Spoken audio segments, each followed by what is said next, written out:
Olá, seja muito bem-vindo, seja muito bem-vinda ao canal Sementes do Florescer e ao 6º episódio do Momento Terapêutico.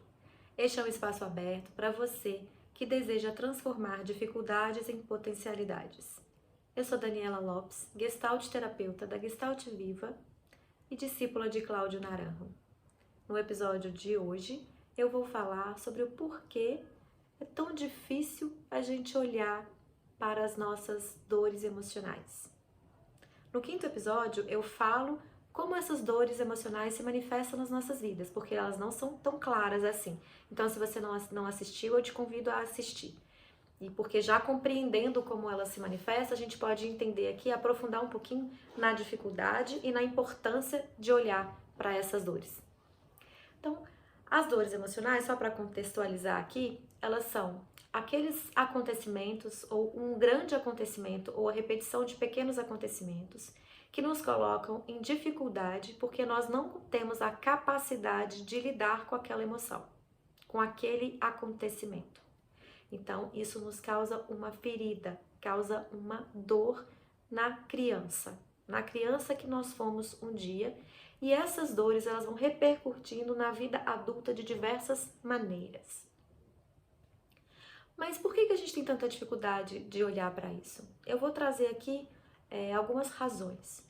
A primeira razão é porque é um lugar difícil mesmo de ser visitado, porque nos coloca em contato direto com a nossa fragilidade. É entrar naquela dor, é entrar naquela ferida,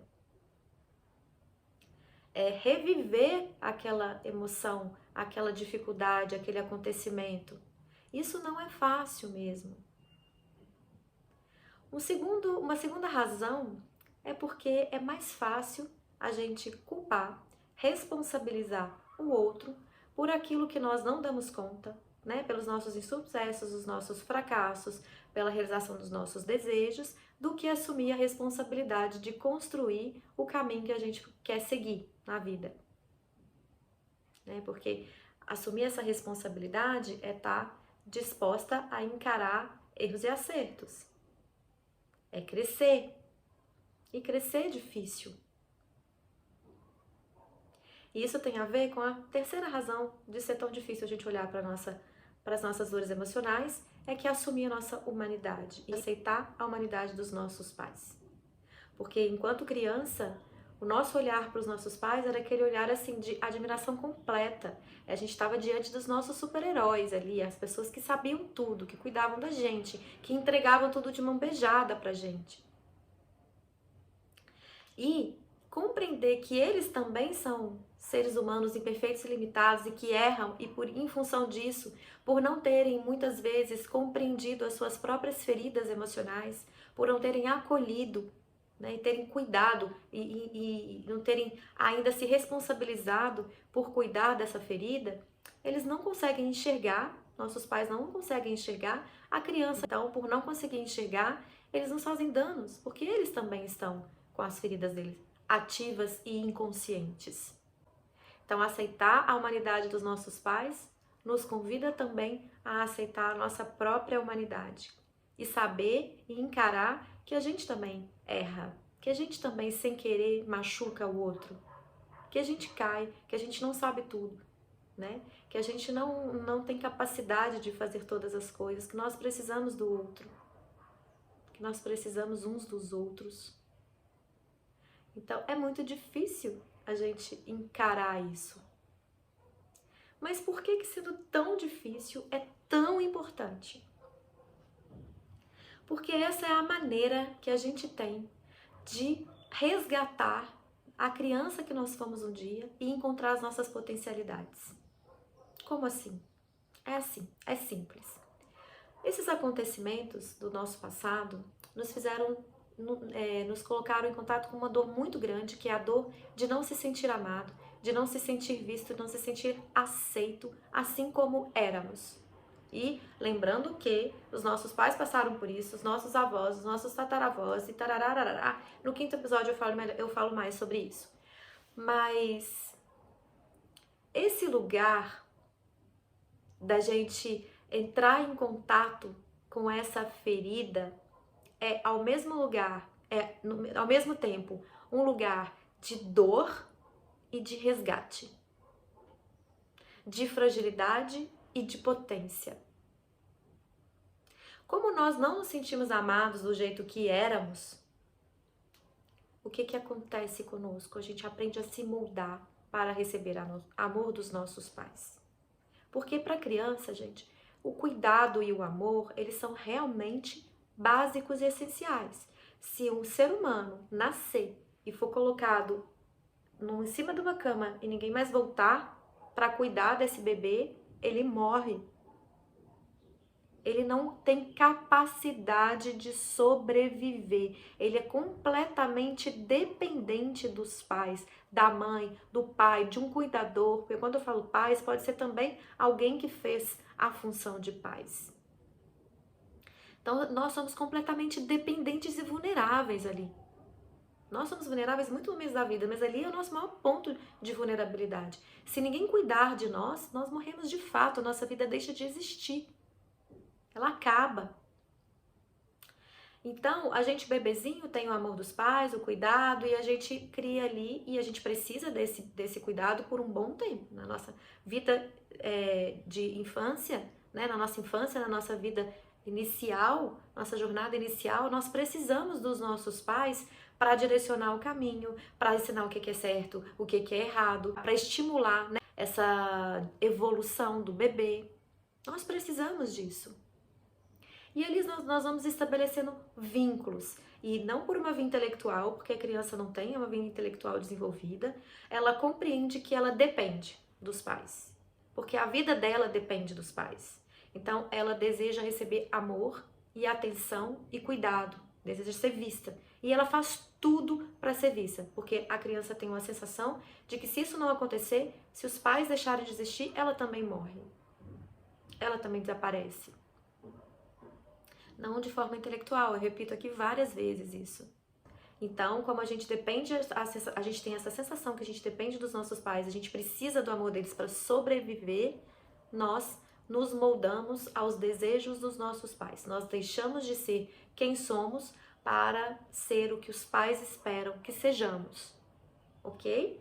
E isso, gente, os nossos pais também com os nossos avós, os nossos avós com os bisavós com os tataravós, assim vai, até que os pais começam a buscar, a querer desenvolver a consciência para que os pais possam curar as suas próprias feridas, para que curados aqui dentro, eles possam enxergar os filhos. Então, esse é um grande benefício e um motivo muito importante do porquê a gente precisa olhar. Mas não é só esse o único, porque pode ter gente aqui que não quer ter filho. Eu mesma não tenho filho. Mas por que então que apesar de para quem quer ter filho ser um passo sim extremamente importante e para quem não quer? Porque se a gente não olha para essa ferida que a gente tem, esses gatilhos emocionais, eles se repetem na nossa vida, trazendo situações parecidas com o que nós passamos na nossa infância, não como maldade, não como castigo, não como uma crueldade divina, mas como uma oportunidade de aprender.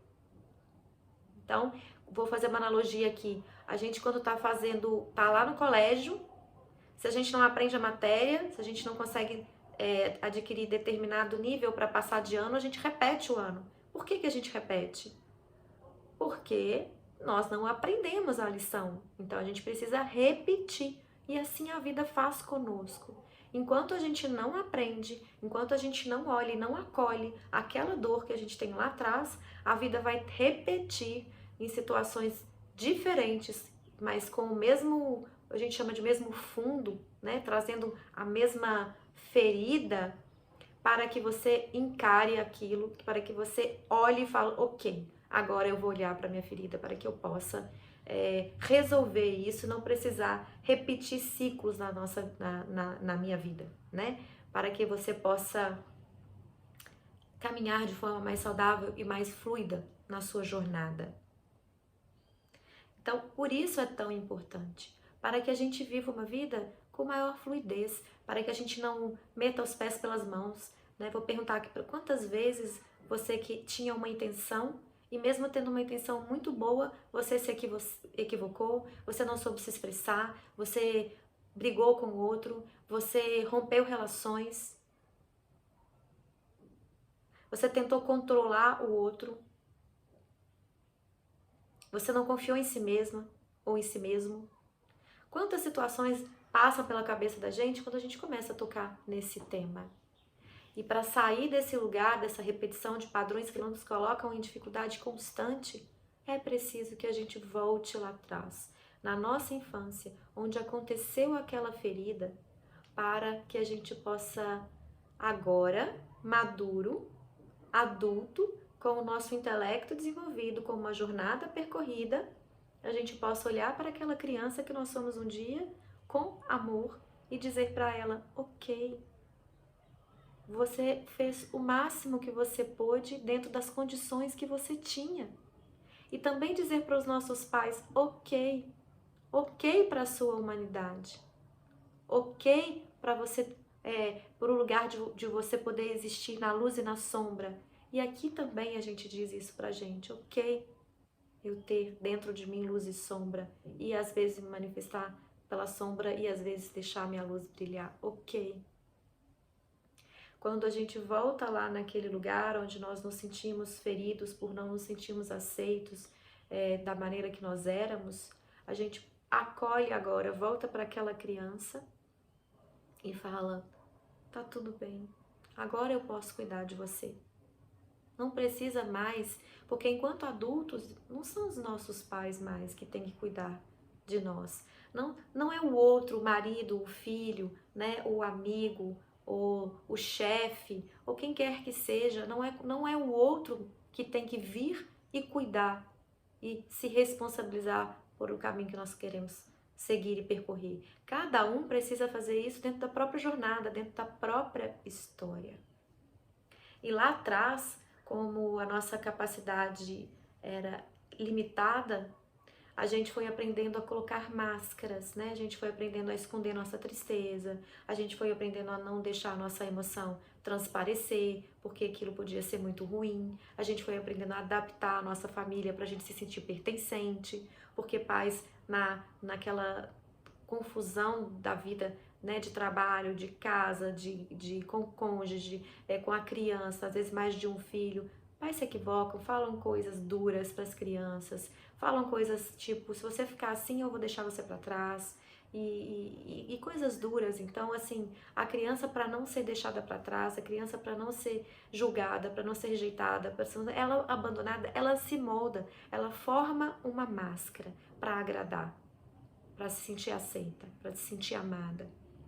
E ele forma o nosso ego, a nossa maneira de lidar com o mundo e com os acontecimentos.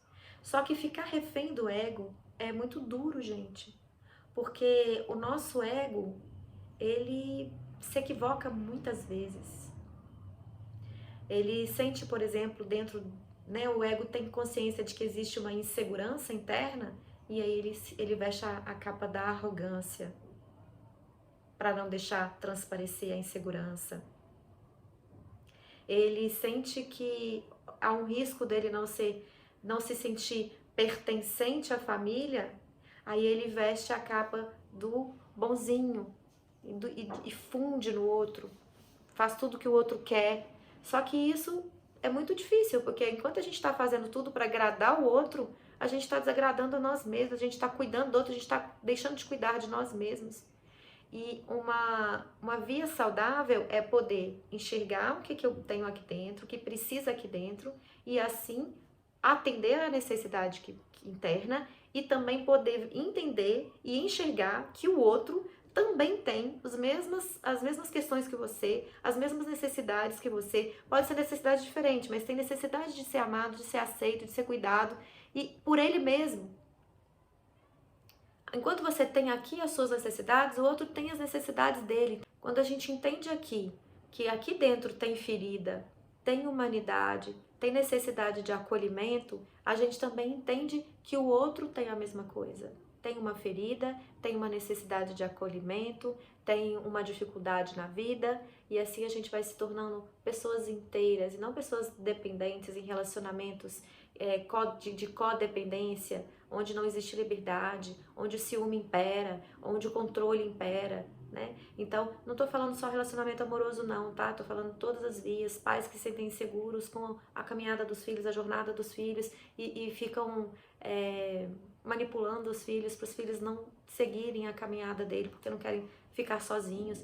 Então, são várias maneiras que o adulto tem de, em contato, quando a ferida não foi cuidada, de manifestar, causando ferida para si mesmo, perpetuando a ferida que já tem e causando ferida no outro.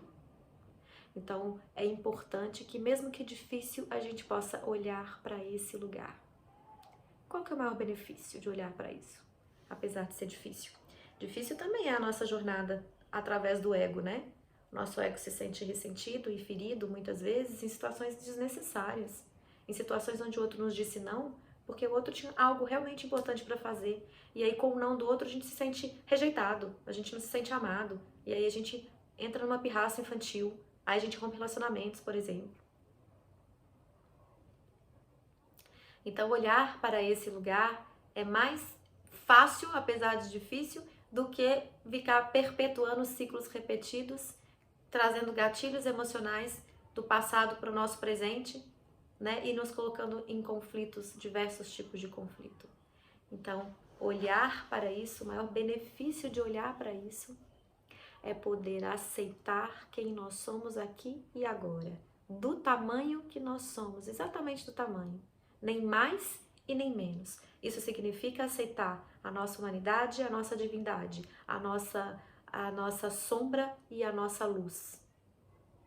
Significa se dar o direito de errar e também se dar o direito de corrigir o erro, de pedir desculpa, de refazer, de tentar de novo e seguir a caminhada. Isso faz com que nós possamos olhar para nós mesmos com amor e nós possamos nos dar aquele amor que nos faltou lá na infância. Esse é o maior benefício de todos, gente. E quando eu digo isso, eu não quero dizer assim, eu sou como eu sou, já falei isso em outro vídeo aqui, quem quiser gostar de mim, que goste, quem não quiser, não tem problema porque não faz falta. Isso é uma resposta infantil e reativa a uma sensação de que você foi rejeitado, ou foi julgado, ou não foi aceito por alguma razão. Como é que um adulto maduro, integrado, que já olhou para sua ferida, que já compreendeu, ele age se não é aceito, se o outro tem uma opinião, faz um julgamento, por exemplo, como é que ele age? Ele age entendendo que aquilo é a opinião do outro e não diz respeito a ele mesmo. A opinião do outro não define quem nós somos. Quem define o que nós somos é o nosso próprio olhar. Então, quando a gente olha para as nossas feridas e a gente resgata, né, essa criança que está lá perdida ainda esperando amor, porque agora não é mais os nossos pais que ela espera, é o nosso amor, e por isso existe o amor próprio. Quando a gente olha para esse lugar, a gente adquire a potência de apropriar das nossas capacidades de realização, né? E a gente pode amar quem a gente é, do jeito que a gente é, mas entendendo que isso não é ficar paradinho lá, eu cheguei na plenitude. Não, nós temos uma jornada intensa pela frente de crescimento. Aceitar o tamanho que a gente é, aceitar que hoje eu dou conta disso, mas não dou conta daquilo. Então, eu dou conta disso, ok, já tô aqui tranquila com isso. Mas se eu não dou conta daquilo, o que eu posso fazer e me responsabilizar por fazer para dar conta? O que eu posso fazer para, não sei o que é que você deseja tanto, né? Tipo assim, que é uma vontade verdadeira sua, mas o que é que você pode fazer se você entende que hoje você não tem a capacidade suficiente de realizar o seu maior sonho, o seu maior objetivo? É se responsabilizar por ir atrás de desenvolver suas potencialidades, de ir atrás de aprender a construção do caminho que você quer fazer, aceitando que tem hora que você vai cair, mas você também pode pedir ajuda, porque é muito comum um lugar de quando a gente não ainda acolheu a nossa ferida, a gente negar ajuda ou ficar dependente do outro. né? Mas por orgulho eu sinto uma falta que eu não entro em contato e por orgulho eu não deixo essa falta transparecer e aí eu não aceito a ajuda do outro. Mas como eu preciso do outro, porque nós todos precisamos, eu manipulo o outro. Eu não digo que eu preciso, porque a gente pedir nos coloca em contato com a fragilidade, porque se eu peço, o outro pode dizer sim ou pode dizer não. E aí ouvir não, né, às vezes é uma dificuldade. Lidar com a frustração, às vezes é uma dificuldade. Mas aí como que eu posso fazer para eu não pedir, né, de um jeito infantil? Eu manipulo, eu ensino o que eu preciso e espero o outro oferecer. Porque aí se o outro não oferecer, eu não me expulso, eu não me senti frágil porque ele não me disse não. Mas se o outro oferecer, eu fico toda feliz, não pedi, né? Então, assim, muitas vezes eu me coloco num lugar tão arrogante, assim, que nem vou agradecer porque, né? Tipo, o outro ofereceu porque ele quis. E mais pra frente vocês vão entender da minha história e vocês vão entender também os exemplos que eu dou. Então, é por isso, gente. A gente olhar pra isso, o maior benefício é da gente poder amar quem a gente é, aceitando quem a gente é aqui e agora, mas também enxergar que nós não sabemos tudo, nós não sabemos tudo, aceitar nossa humanidade e trilhar esse caminho de evolução com consciência. E se a gente não escolhe não olhar? Eu já falei aqui um pouco, né? Se a gente não escolhe não olhar, a vida vai trazer momentos de crescimento da mesma forma. Porque nós estamos aqui, nesse planeta, para evoluir. Não tem escapatória para nós vamos evoluir de um jeito ou de outro. Eu posso até ficar um pouco aqui estagnado, mas até ficar um pouco estagnado, escolher não crescer, traz consequências para mim. Então, consequência é inerente a viver. Não tem jeito, tudo tem consequência. Se eu assumo responsabilidade por realizar aquilo que eu quero, tem consequência. Se eu fico dependendo do outro e não confio que eu tenho em mim a capacidade de responder, de resolver, tem consequência. Se eu fico paradinha aqui no meu caminho, não quero me envolver, não quero, não quero crescer, tem consequência. Tudo tem consequência. Não tem como fugir da consequência. Então, se eu não quero escolher um caminho saudável de aprendizado, que na minha opinião é o caminho do autoconhecimento, eu vou lidar com as consequências da vida trazer, às vezes, dificuldades muito duras para mim. E tá ok, tá tudo bem. Cada um escolhe o caminho que quer seguir e cada um lida com as consequências do caminho que escolheu. É simples assim. Não tem outro jeito. Às vezes é difícil ouvir isso, né? Às vezes eu vou falar coisas aqui que vocês não vão gostar de ouvir, não querem ouvir, mas é verdade. E isso também faz parte da nossa maturidade. Saber ouvir, às vezes, coisas que não nos agradam, mas que a gente sabe que faz sentido, ou que faz algum, né, tipo assim, que tem algum significado, pode tirar algum aprendizado, algum proveito do que o outro está trazendo. Porque enquanto criança, a gente quer só ouvir o que a gente quer, porque a gente quer ter os nossos desejos todos atendidos. A dificuldade da vida adulta é essa. Ter desejo, ter que se responsabilizar por realizar os desejos, porque se você não fizer, você pode ficar muito frustrado, porque pode ser que em algum momento você tenha alguém que traga a realização de um desejo, mas não vai ser o resto da vida.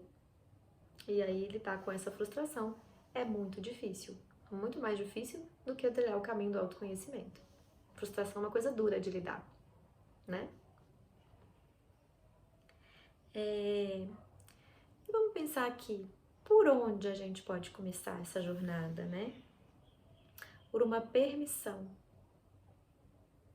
de tirar um tempo para você, de entender que isso vai fazer bem para você, para os seus filhos, para os seus relacionamentos, seja quais forem os relacionamentos com seus pais, com seu marido, com os amigos, no trabalho.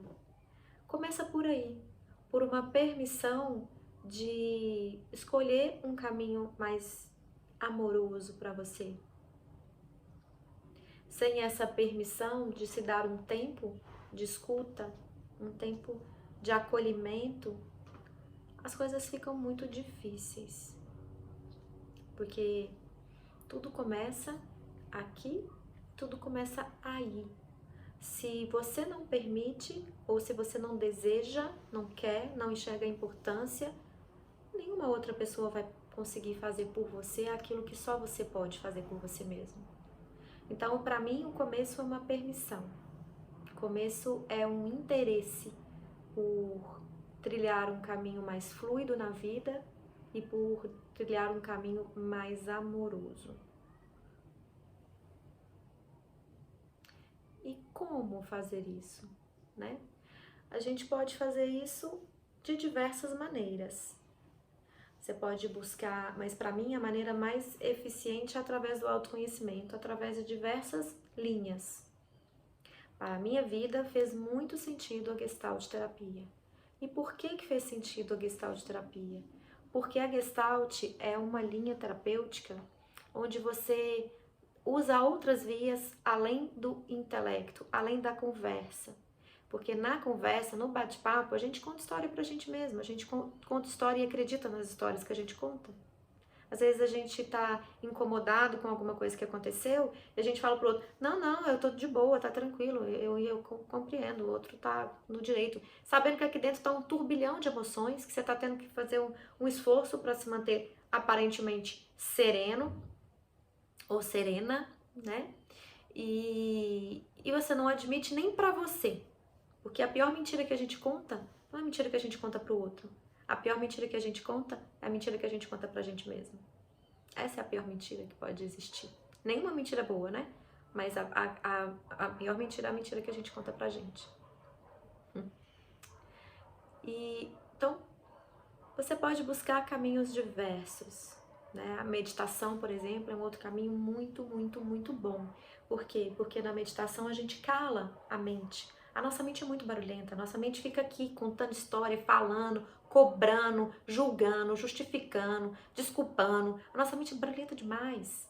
Pensa aí agora, enquanto você está ouvindo esse vídeo aqui, o quanto de coisa que você está pensando ao mesmo tempo que você está ouvindo, tanto de coisa que você está lembrando e pipocando pensamentos.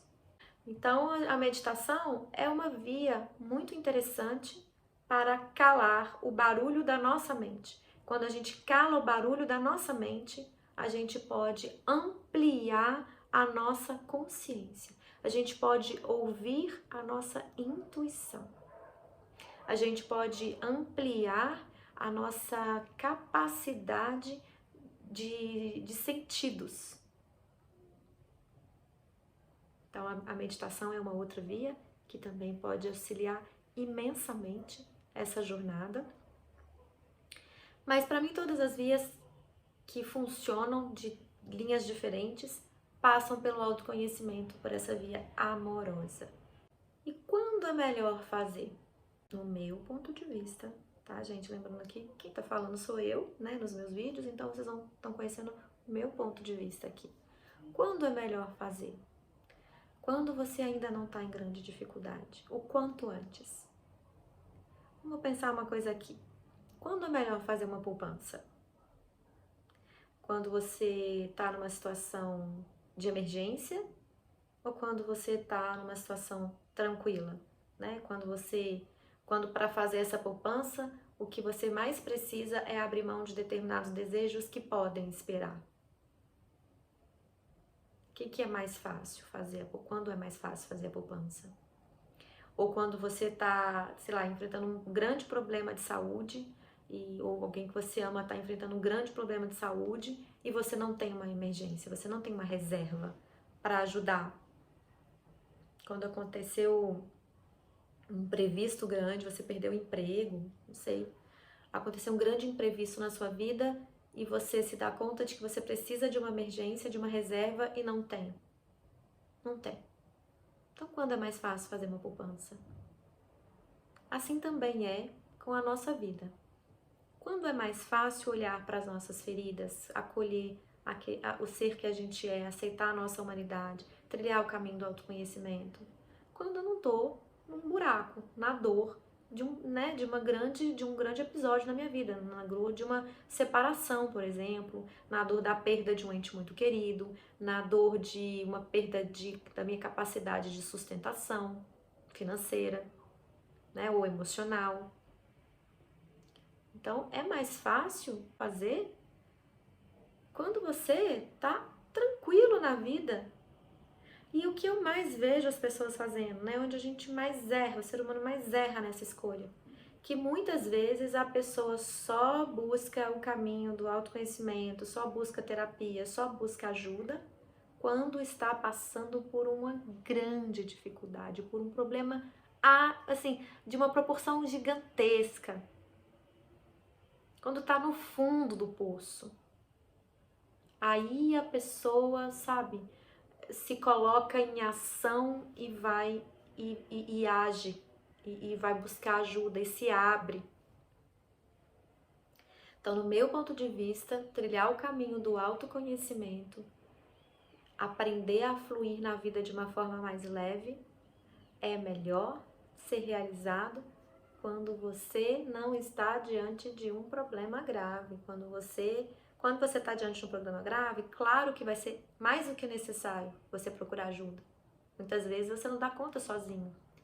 Mas e como seria usar a sua vida que você fala, não tem um problema, tá tudo certo na minha vida, mas ainda se vê perdendo a paciência com muita facilidade, ainda se vê querendo controlar o outro, ainda se vê com excesso de ciúme, ainda se vê com dificuldade no conflito no trabalho, ainda tem dificuldade de lidar com o não que o outro te fala, não consegue colocar o não consegue dizer não pro outro. Então você faz coisas que você não queria fazer porque se você deixar de fazer, você tem medo de perder o amor e a admiração do outro. Então, quando é mais fácil fazer? Quando você tem consciência de que tem alguns ciclos na sua vida que te deixam desconfortável. É mais fácil você lidar com o caminho do autoconhecimento quando você está no desconforto. Quando você está no desconforto, o caminho do autoconhecimento é uma escolha. É uma escolha para o amor próprio. É uma escolha para fluir melhor na vida.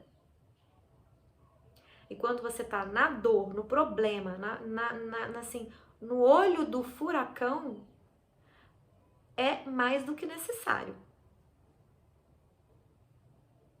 No meu ponto de vista, é necessário sempre. É um caminho para mim de escolha antiga. Com os 8 anos eu comecei a buscar esse caminho, interrompi por um momento, mas depois em 2005 eu entrei nesse caminho de busca de autoconhecimento. E depois, em 2010, eu mergulhei de forma intensa nesse caminho. Então, na minha vida, esse caminho do autoconhecimento é uma filosofia. E se você me perguntar assim, o que você acha, né? Assim, o que mudou na sua vida, por exemplo, no caminho do autoconhecimento? Mudou minha consciência. Os problemas continuam existindo, mas mudou a minha maneira de lidar com os problemas. E aí isso muda tudo. Então, é isso que muda quando a gente busca se conhecer antes de ter o problema intenso, assim, naquele momento da nossa vida. Os problemas não deixam de existir, porque a vida é um eterno alto e baixo. Um dia a gente tá aqui, outro dia a gente tá aqui, e assim a gente vai, né? A analogia com um eletrocardiograma. Quando o eletrocardiograma fica uma linha linear, é porque a vida deixou de existir. Então, a vida adulta, humana, a gente entende que a vida é cheia de altos e baixos. A criança, que nós fomos um dia, que quando ainda não é acolhida, ela espera que a vida seja sempre felicidade. Isso é uma utopia da criança, um desejo da criança que não tem consciência, né, que não tem o intelecto desenvolvido completamente e que vive numa fantasia, numa imaginação, onde tudo é colorido, onde tudo é cor-de-rosa. Então, especialmente o que mudou na minha vida foi exatamente isso. Exatamente isso.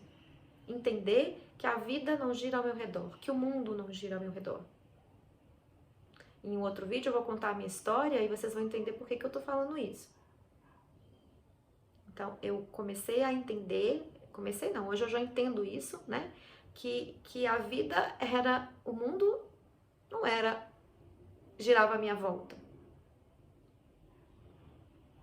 E foi muito difícil lidar com isso, mas era muito mais difícil, eu já falei isso em outros vídeos aqui, lidar com as frustrações que eu tinha constantemente. Direto a vida me trazia situações de frustração e que eu tinha muita dificuldade. E qual era a minha reação? Emburrava com a vida, rompia relações, não queria mais saber, batia o pé, não como uma criança que que faz birra na porta, né, da loja que é o brinquedo, batendo o pé, deitando no chão, chorando, esperneando. Mas o adulto também tem muitas formas de fazer pirraça, vamos colocar assim. E a maior pirraça que a gente pode fazer, e a pior delas, é pirraçar com a vida.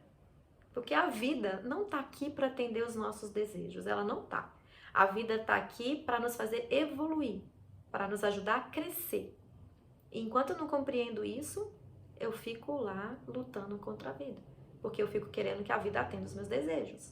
Isso de diversas maneiras, ok, gente? Cada um vai resistir ao crescimento ao chamado de crescimento da vida de uma forma. E aí você já pode investigar se você aceita com facilidade tudo que chega na sua vida, se você, mesmo que com dificuldade, mas se você aceita, se você busca o crescimento, ou se você de alguma forma briga com a vida, né?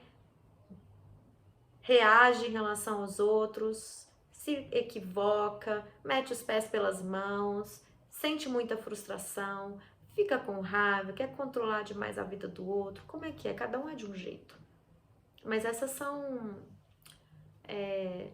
sensações claras, assim, de que a gente tá rejeitando o crescimento que a vida tá trazendo para nós. E como que eu cheguei nessa conclusão? Trilhando primeiro a minha própria jornada. Eu tenho um mestre que já se foi, né? Mas ele transformou muito a minha vida, ele se chama Cláudio Naranjo. E a Gestalt Viva de Cláudio Naranjo é uma jornada, é uma história onde Cláudio foi discípulo do criador da Gestalt Terapia, que se chama Fritz Perls. E Fritz, ele junto com a sua esposa, né, ele desenvolveu uma linha terapêutica onde o mais importante dessa linha é a vivência, é a experiência. Então é mais importante o que o seu corpo diz, por exemplo, enquanto você fala, do que o seu intelecto, as palavras exatas que o seu intelecto está trazendo. Por que disso? Porque as nossas maiores questões estão lá na infância, como eu falei, e lá a gente não tinha intelecto desenvolvido.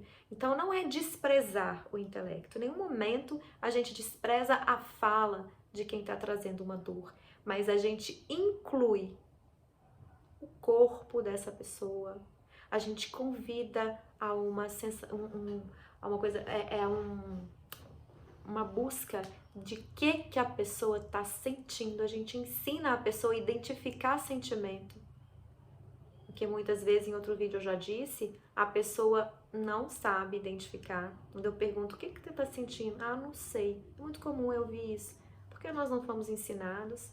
Então a Gestalt, ela integra isso, né? Mente, sentimento e corpo, que é o nosso instinto. Então, na minha própria história, fez sentido. Porque como eu falei para vocês, depois eu vou contar de novo sobre isso, vou contar em outro momento de forma mais aprofundada, eu tinha muita dificuldade de lidar com a frustração. Muita. E em 2010 eu conheci a Gestalt Terapia e mergulhei profundamente nessa jornada de autoconhecimento, porque o Cláudio sempre nos disse assim: um bom terapeuta é aquele que trilhou o próprio caminho. O que ele queria dizer com aquilo? Eu não consigo compreender a dor do outro se antes eu não tiver passado pela minha própria dor. Eu não consigo ajudar o outro no caminho dele se antes eu não tiver ajudado a mim mesma. Se antes eu não tiver resgatado a mim mesma. Então, a Gestalt foi isso para mim. Um lugar onde eu mergulhei com apoio, um lugar muito amoroso, porque é um ambiente amoroso e seguro. Esse mergulho não é na vida de qualquer jeito, né? Com sensações, com momentos muito duros.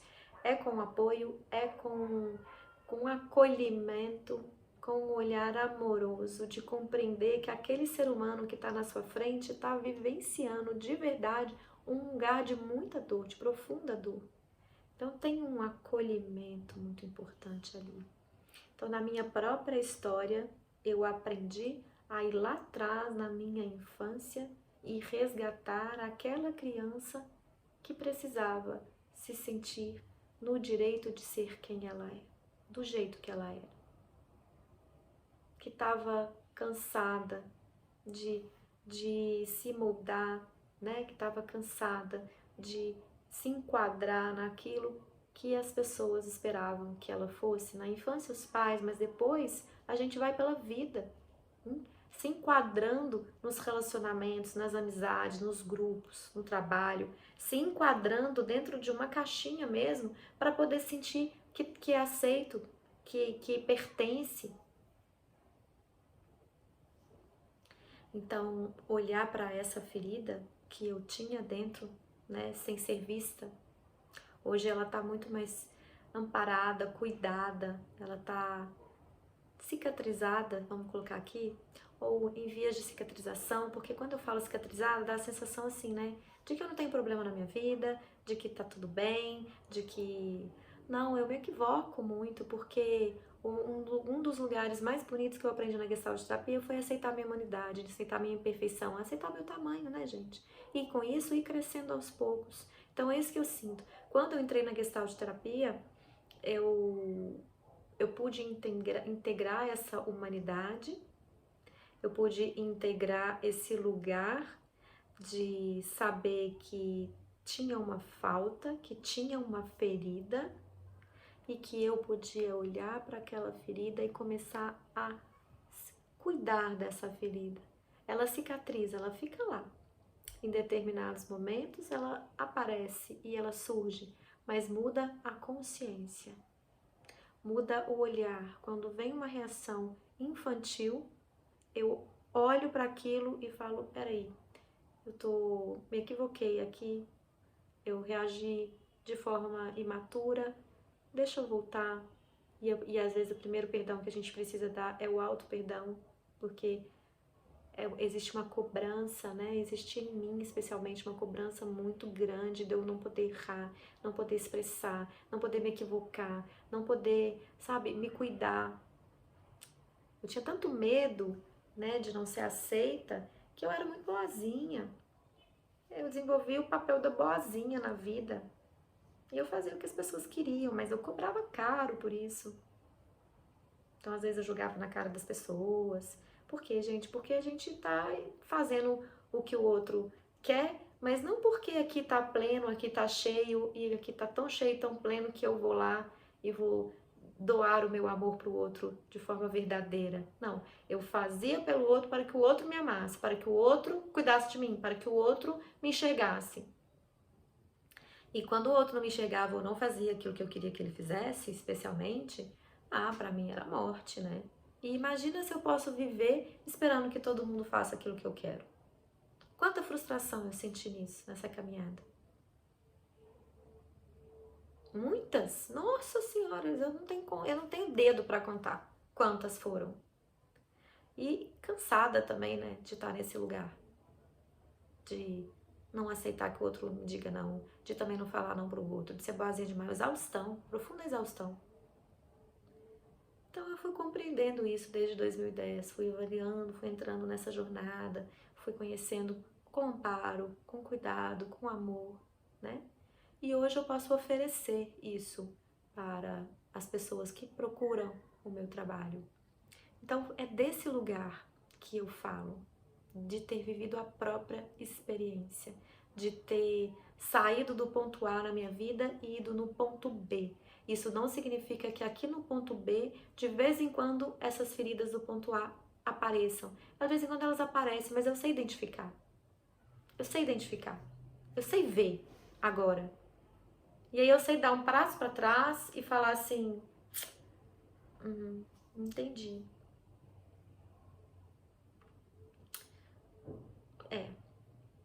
Ok.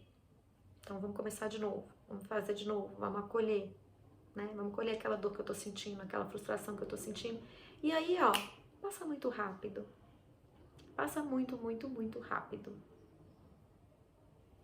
E eu vou trazer aqui um poema que eu acho extremamente importante, que foi muito importante na minha jornada e que é muito importante na condução do meu trabalho. O poema que eu vou ler para vocês se chama Autobiografia em 5 capítulos e está no livro tibetano do Viver e do Morrer, e ele é do Sogyal Rinpoche. Então, vamos lá. Autobiografia em 5 capítulos. Capítulo 1. Ando pela rua. Há um buraco fundo na calçada. Eu caio. Estou perdido, sem esperança. Não é culpa minha. Leva uma eternidade para encontrar a saída. Capítulo 2. Ando pela mesma rua. Há um buraco fundo na calçada, mas finjo não vê-lo. Caio nele de novo. Não posso acreditar que estou no mesmo lugar, mas não é culpa minha. Ainda assim, leva um tempão para sair. Capítulo 3. Ando pela mesma rua. Há um buraco fundo na calçada. Vejo que ele ali está. Ainda assim caio. É um hábito. Meus olhos se abrem. Sei onde estou. É minha culpa. Saio imediatamente. Capítulo 4. Ando pela mesma rua. Há um buraco fundo na calçada. Dou a volta. Capítulo 5. Ando por outra rua. Para mim é assim a jornada do autoconhecimento. Foi assim e tem sido a minha jornada. Que é, no primeiro momento, a gente não tem consciência de que tem uma ferida. E a gente vai agindo pela vida de forma reativa, sem consciência. Num segundo momento, a gente sabe que a gente tem uma ferida, mas a gente finge não ver. Então a gente cai nas mesmas atitudes, a gente repete as mesmas atitudes. E continua achando que a culpa não é nossa, que a culpa é do outro. E a gente demora para sair desse lugar. Num terceiro momento, a gente vê o buraco, então a gente vê que a gente tem aquela atitude, mas a gente repete, porque é um hábito. Só que a gente já tem consciência. Então, a gente sabe que é nossa responsabilidade. Então, a gente sai imediatamente. E a gente repara aquilo imediatamente. No outro nível, né, num capítulo mais adiante, como coloca aqui no livro do Sogyal, a gente tem consciência e a gente começa a desviar daquele buraco. Ou seja, a gente tem consciência de que a gente tem um hábito e a gente começa, através dessa consciência, né, da clareza, a gente começa a escolher uma atitude nova. Porque a gente sabe que a gente tem uma defesa por uma ferida. Então a gente começa a criar voltas, a gente dá a volta no buraco, a gente não toma a mesma atitude, a gente começa a adquirir um novo hábito, um hábito mais saudável, de em vez de cair, dar a volta. Um outro momento da nossa evolução, a gente começa a passar por outra rua. A gente não quer mais lidar com as consequências daquele hábito antigo. E a gente já desenvolveu a consciência, né? A gente já sabe, a gente já voltou lá, já acolheu a nossa ferida. Então a gente pode adquirir uma nova atitude e esquecer a antiga. Pegar uma via nova, uma nova rua. Assim foi a minha jornada, tem sido a minha jornada e a jornada das pessoas que eu acompanho. E você? Quantos buracos você está caindo e achando que a culpa é do outro? Quantas vezes você reage aos acontecimentos da vida e coloca a culpa no marido, no pai, na mãe, no filho, no vizinho, no colega de trabalho, em quem quer que seja? E quantas vezes que você vê, já tem consciência que você tem ali uma ferida, mas você finge não ver e continua lidando com as consequências, né, caindo no buraco e ainda achando que está lá perdido, que a culpa não é sua. E quantos buracos você já vê e cai, mas sabe que caiu e sai imediatamente? E quantos buracos você já aprendeu a dar a volta? E quantos buracos você já não vê mais porque você já aprendeu a passar por uma nova rua? Se esse vídeo fez sentido para você, eu te convido a se inscrever aqui no canal, porque eu vou trazer outros vídeos sobre esse tema. Eu te convido a ativar o sininho para você não perder nenhum novo vídeo, nenhuma novidade do canal. E te convido também a contar aqui para mim como você está se sentindo, se fez sentido para você, e também a enviar para uma pessoa que você sente, que te toca assim, que vem à memória, que você sabe que pode ter um benefício ouvindo essas palavras. Ok? Até um próximo vídeo. Um abraço para vocês.